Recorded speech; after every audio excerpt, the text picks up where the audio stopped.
He lift our burden. We can dance on the mountain's top. We can rejoice when we really feel happy in our life. So God says, rejoice. Again, I say, rejoice. Do not be anxious about anything. In everything, by prayer uh, and supplication, let your requests known to God. So that's what God says. Do not be anxious, rejoice. Again, I say, rejoice. So in my life, there are times when I felt joyful when we were searching for a house, we went to find different houses. Each house, I felt something was good. So finally, when God gave me a house which contains whichever I looked at in every house and found it is my taste. So that's the time we can rejoice when God looks into our heart and fulfills what we want in our life. We can rejoice. We can say, "Thank you, Lord. My heart will praise you, Lord." But when we go into circumstances, or sometimes we cannot really rejoice in God. So, but God says, do not be anxious about anything. Rejoice. Always rejoice in God. How can a human can rejoice? When things are not right, when things are not joyful, maybe it is a sickness in our life, maybe it is troubles in our life. How can we rejoice? Yeah. So there was a testimony about a young man who was who was a sportsman. He wanted to run 100 miles marathon at a desert. He wanted to practice his run, his marathon running in the desert. So he wanted to practice over the desert. So he talked about his thinking, his vision to the people, and people ridiculed him. They told it's not a good thinking, or it's not a good idea to go and practice in the desert, because in the desert the conditions are not always the same. Each and every time the weather will be different, and you will get thirsty, you will get dried up very quickly. But this young man decided to go and practice in the desert. So he was very firm. He was started very excited. He tried a couple of days, but soon after, he started feeling the dryness of the desert, the dryness of the place. He could not continue his training in the desert. He felt, yeah, so all the people told, I did not listen. Now, what is going to happen? I'm not able to continue. So he was thinking, and he was looking at God. You said you would be always with me, whatever it happens. I need to move on. I should not be worried, but I'm tired. What shall I do? At one point, he gave up completely. He fell on the ground and looked upon the sky. Then he gets energy. This is the race we run in our world. It's not always joyful. Sometimes it is peaks, sometimes it is valleys, but we should not give up. We should have a trust in God. Whatever we do, whatever the path we are going through, He will take us to meet our destiny, and also He will take us back to home. So until that time comes, He is the one who guides us. In all the troubles, in all the peaks and valleys, He always be with us. He will not forsake us. He will not leave us. So this is the hope. That's what God is saying it. Rejoice. Again, I say rejoice. So you have to trust God. He will not let you down. When things are not in a point to rejoice. But God keep insisting, rejoice. Again, I say rejoice. So there was a mental hospital. At the doctor, a person asked, "How do you determine which patient has to be treated for his mental ability?"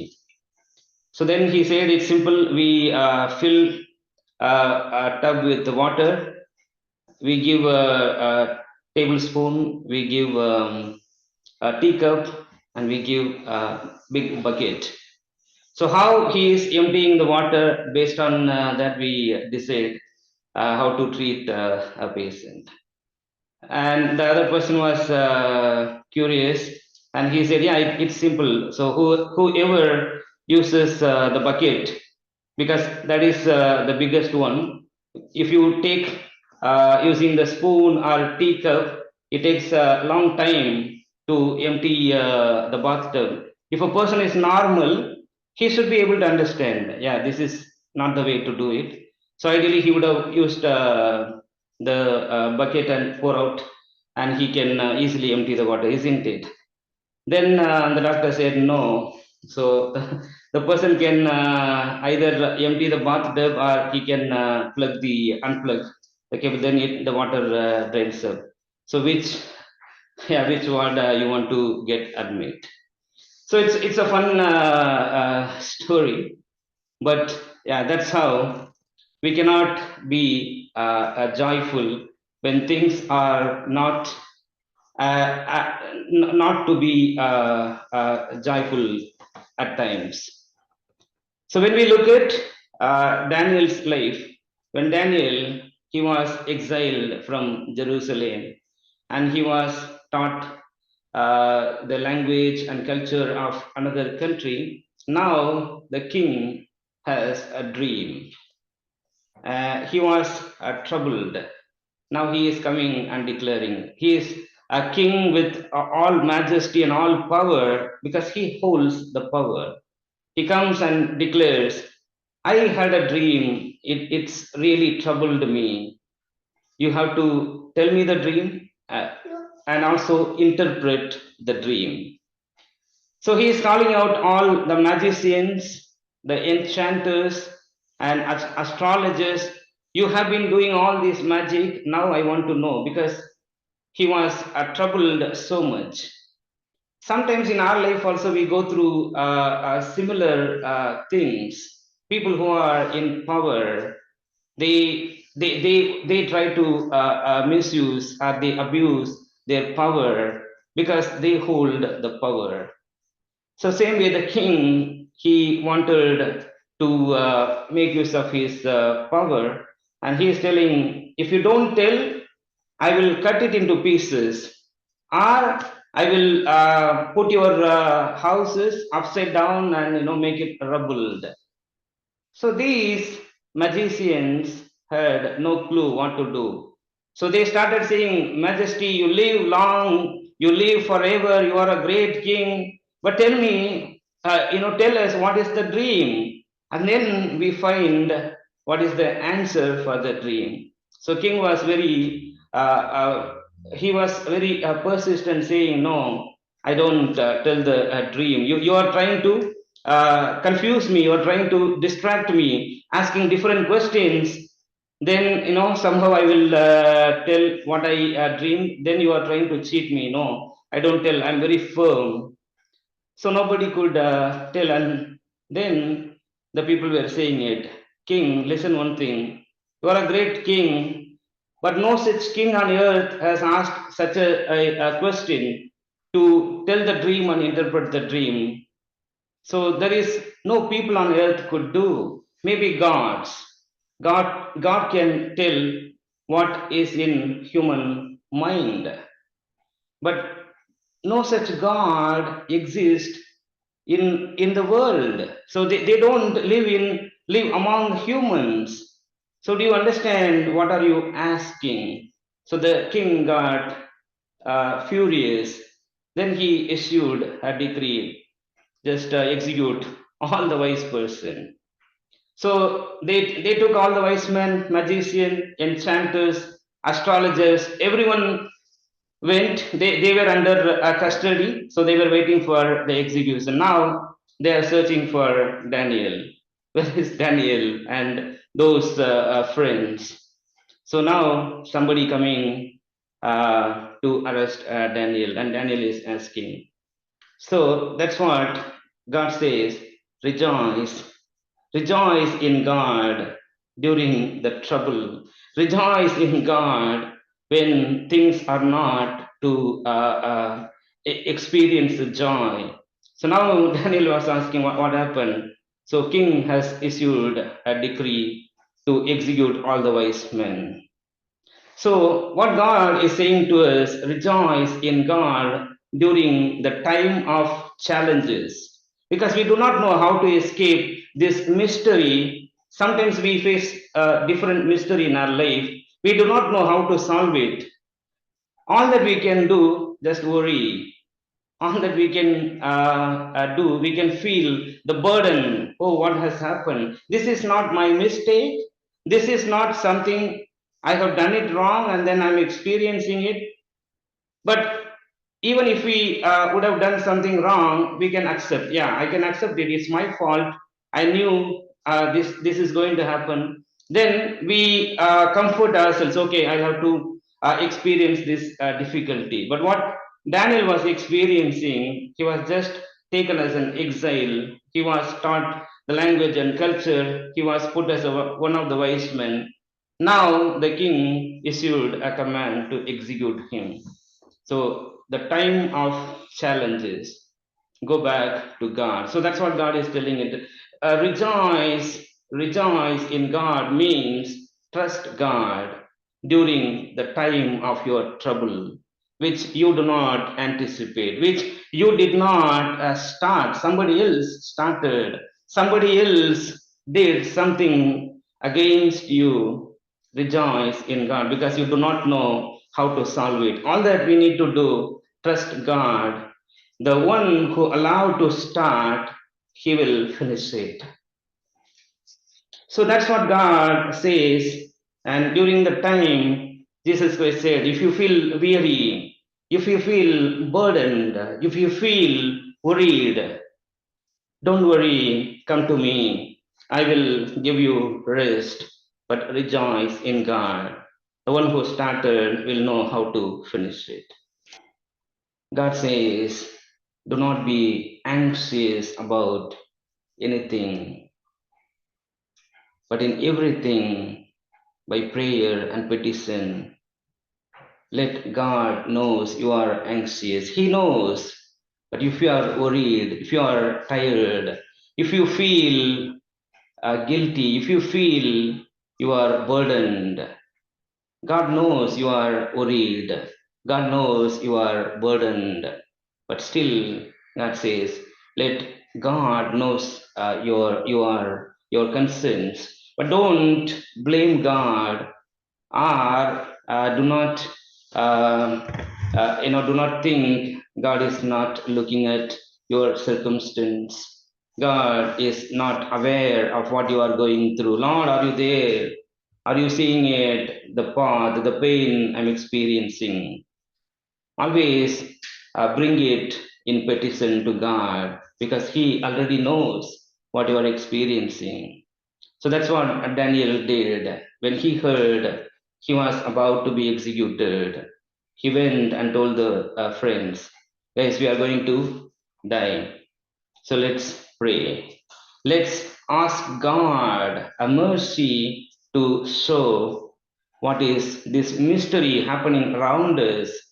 So the mysteries around our life sometimes are unexplainable why this mystery is happening. But he knows the mystery, the one who creates, the one who allows such mystery in your life. He knows what you are experiencing it. So that's what God said. Pray and give your petition to God. That's what Daniel did. And God revealed that his kingdom is going to be divided. So that's why the king was troubled so much. Something worse is going to happen. I have a lot of magicians, a lot of people, wise people around me. They could not prevent from happening. That's why he was very furious. But God, he pulled down all the kingdoms and the kings. He will lift people who he is in favor, who he wants to rule the kingdom. So it is his job. But when we experience such mystery in our life, always remember, pray, instead of blaming God, instead of taking a step back from God, always pray and pour your burden to God. As Jesus said, if you are feel weary, come to me. Don't go away. Don't feel you are guilty. Don't feel you are you are burdened. Always come to me. I know what is happening. So I am the one who begins the mystery. And he is the one who can tell the mystery. When Daniel went and told the king, and he was asking, is it true? Can you tell my dream and also the interpretation? Because he knew it is a mystery, nobody cannot reveal it. But we have a greater God who knows all the mysteries happening around us, all the mysteries happening in the world. He knows everything. And then Daniel told the king, it is not a human's job to understand what is going on in everyone's life. It is God's job. So God wanted you to know that He is in control. So that's how we need to know when we go through such things in our life. Let us not be worried, or let us not be afraid what is going to happen in the future. All that we need to do, go and submit our request to God. As God says, rejoice in God. Trust God. He knows how to solve this mystery. The mountains can go away, but the love of God will never change in our life. So that is the hope, that is the trust we have in God. He will never leave us, whatever can happen. So maybe the things which we did not start, we did not understand what is happening, but He knows everything. The one who begins knows how to execute. After Nebuchadnezzar, his son Belshazzar, he did not know about anything. After this wisdom, so Nebuchadnezzar put Daniel as a chief, a wise person among all the wise men. But later his power became great. His power became dull because his son did not know about him. Many times in our life, we come across circumstances with people who are in power. Even it is a thing for us. When we are in a power, we should be humble. We should listen to God. We should not misuse the power and authority. But when in the world, people do, but they do not know, they think they have all the power. Like Nebuchadnezzar, his son Belshazzar, he wanted to drink with the cup. They were taken from Jerusalem temple. He had so many gold and silver cups in his palace, but he wanted to taste the wine to defame God. So people who are in power, they do not know there is a God. So I'm in authority, but they do not know He determines. He pulls down the kings and kingdoms. But when we go through different mysteries because of the circumstances where we are, let's not be worried or let's not be wearied. So, so during this time, Again, the hand of God appeared and written, Mene, Mene, Tekil Upharsin. He was furious. He did not know. Again, as his father did, he's inviting all the wise men, whoever tells me the interpretation. So now he cannot hide the dream. His father hid the dream because no one knew it. Now, so it was written on the wall. He did not know. No one except him could see it. But he thought everyone saw, what is written. Now he is asking, who can tell me? I will honor.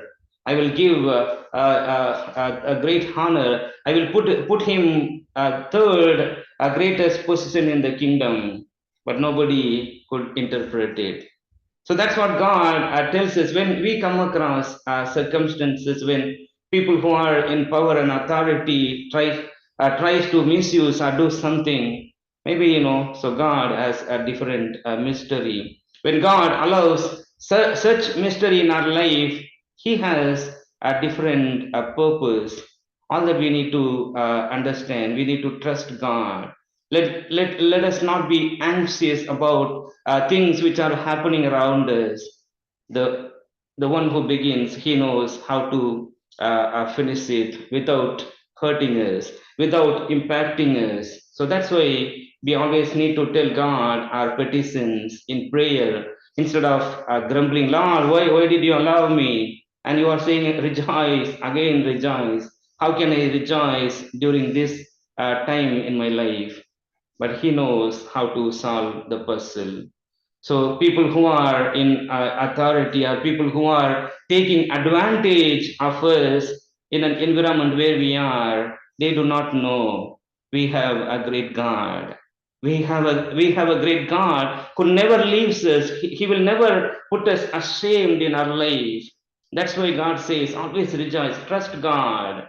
When you trust God, you do not worry. Even if you are worried, come to me. That's what Jesus said. Come to me. If you are worried, if you are weary, come to me. Don't be a burden on yourself. I'm a God who will never let you down. Whatever the mystery, either human things, they have started it. Even at times, they do not understand what is the mystery happening around you. But God will always bring honor to the people of God. Those who are putting their request in a prayer, but at times we cannot do it. We are all human. When we experience slightly challenges, then we think, Lord, you will hold me. But when it goes more deeper, then we'll think, Lord, it's not working. So then we stop our hope. We stop trusting God. We start trying to find how to solve the mysteries around us on our own. But God says, during those moments in your life, rejoice in God. That means trust God. He will be sufficient to take you to your destiny. What God wanted through this mystery in your life, He will take you to the right destiny. All that you need to do, rejoice. But it is difficult. So that's why sometimes, when people are crying, so all that we can do, we can just give the shoulder. We don't have to do anything because we cannot solve the problem, but at least we can share our shoulders. We can just, stand with them. They feel the comfort. That's the comfortness Jesus Christ is giving us. If you are in such circumstance, such moment in your life, come to me. I will comfort you, but do not be worried. So God will take care of everything. He knows all the puzzles, all the mysteries around you, and He will also solve without impacting you.